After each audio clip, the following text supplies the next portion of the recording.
Good afternoon, friends. I am so excited that you guys were able to join me for this math lesson today.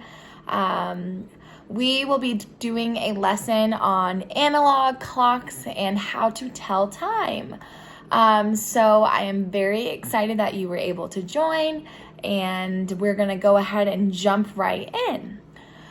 So today we are going to talk about analog clocks, what they are, what the difference between an analog clock and a digital clock is, and how to read an analog clock / identify what time it is. So first off, I want everyone to just kind of think about this question I'm going to ask for a couple seconds, and then I will call on someone to tell me what they think the answer is. So my very first question of the day is, what is time and why is time so important? So I'm going to give you guys about 30 seconds to think about that, and then we will regroup and I will call on a couple of you to tell me what you guys think, what time, or in your own words, what time is and why time is important. So you guys have about 10 seconds left. Awesome. All right. Jane, can you go ahead and tell me what you think time is and why it is important? Awesome. Thank you. Yeah, so time is important, obviously, because we have to be able to identify what time of the day it is so we can carry out our daily functions or duties, right? We want to be able to tell the time so we can properly show up for things that we have planned. We want to be able to identify a schedule. So if we have a schedule, we need to know what time it is because we have to follow that schedule by the time accordingly. Time is important because it helps us follow a routine.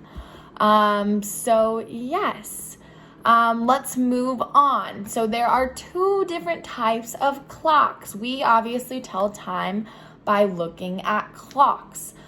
These clocks include a digital clock and an analog clock. Now, if you guys get out your phones and you take a look at your phone or your laptops, you can see that the time is being shown in the digital format. So right now the time shows it is 5:08, but in a digital format. So it basically tells us the time. We don't have to do much thinking. The time is relayed right there on a digital clock for you. Now, an analog clock is a little bit different. It doesn't just give you an exact time. You have to really read through the clock to be able to identify what time it is, and you have to know how to read an analog clock. So yes, it is very, very important that you are not only able to identify time from a digital clock, but an analog clock as well. So the first thing that we have to understand when identifying or understanding an analog clock is that there is two important hands on a clock. So if you take a look at the analog clock I've provided you guys, you will see there are two lines with an arrow at the end. One of the lines, or these are called hands, is longer than the other. So we have a long hand and we have a short hand. So every single analog clock you look at will have a long hand and a short hand. Who can take a guess at what the long hand identifies or tells us on the clock? Does it give us the minutes of the day or the hour of the day? Does anyone want to take a guess? Yes, thank you. It tells us what minute of the day we are at. So that obviously leaves the shorthand telling us what hour we are in. So, for instance, if we are looking at the analog clock and my shorthand is pointed at the 12, that shows us or identifies, tells us that it is we are in the 12th hour, so it is 12 o'clock. So if the shorthand and the longhand are both at the 12, it is 12 o'clock. Now, if the longhand stays at the 12, but the shorthand shifts, then whatever number that shorthand shifts to, that is the hour within the day. So go ahead and take a look at your clocks. I want you guys to go ahead and shift the shorthand all the way down to the 8, but keep the longhand at the 12. Kelly, can you tell me, by looking at our clock, if the shorthand is at the 8 and the longhand is at the 12, it is what time? 8 o'clock. Good job. Yes. Now, the shorthand is a little bit easier to identify than our longhand. Our longhand, whatever area, whatever number it is pointing to on the clock, gives us our minutes. So we count these minutes by fives. So for every number on the clock through 12, that means 5 minutes have passed. So if our longhand is at the 1, go ahead and take a look. That means it is, and our shorthand's at our 12 still. That means it is 12:05. Now you can see that by taking a look at your clock.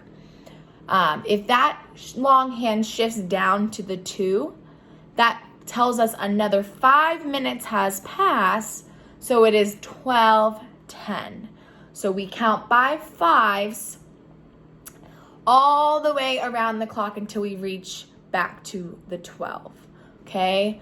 Can anyone tell me how many minutes are in an hour? Now, we want to think of this clock as shifting by hour, right? So the shorthand moves as the longhand reaches all the way around the clock back to the 12.